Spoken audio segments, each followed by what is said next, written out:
my little sister Lina went missing for 3 days. No calls, no messages, no trace. The police told my parents not to panic, that teenagers run off all the time. But Lina wasn't like that. She hated being alone. She wouldn't even sleep with the lights off, unless I was in the next room. Then, on the 4th day, they found her, sitting on a bench 2 streets away, clean, unharmed, just waiting. My parents rushed to her, crying, hugging her like they'd never let go again.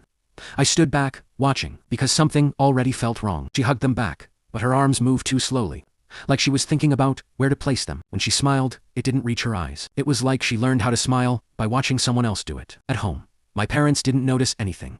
They kept saying how lucky we were, how everything was back to normal, but it wasn't. Lina had always been loud, talkative, annoying even.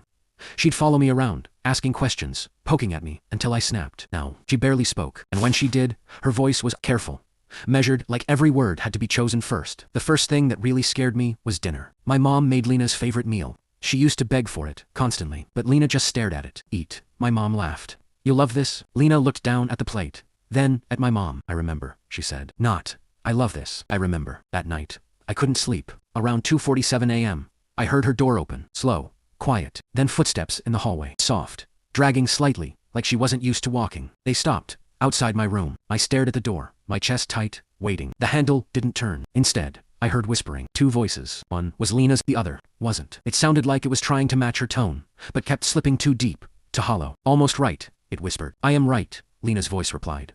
But there was something strained in it. Silence. Then both voices spoke at the same time. He's the only one who knows. My stomach dropped. I didn't move. I didn't breathe. Eventually, the footsteps moved away. The next morning, I told my parents everything. They laughed it off. Said I was just shaken, that my imagination was getting the best of me. My mom even told Lina what I said. And Lina just looked at me, smiled. That same, stiff, practiced smile. You think I'm different? She asked. I couldn't answer. She tilted her head slowly, studying me, like I was the strange one. I'm still me, she said softly. Then, she leaned in closer. Too close. Her voice dropped to a whisper, only I could hear. Just better at it. That night, I pushed a chair against my door. It didn't help. At exactly 2:47 a.m., I heard her again, walking, stopping, right outside my room. The doorknob began to turn, slowly, carefully, like she was trying not to make a sound. I held the door shut, my hands shaking, pressing my full weight against it. Then came the voice, open the door, Lina said sweetly. And underneath it, that other voice, slightly out of sync.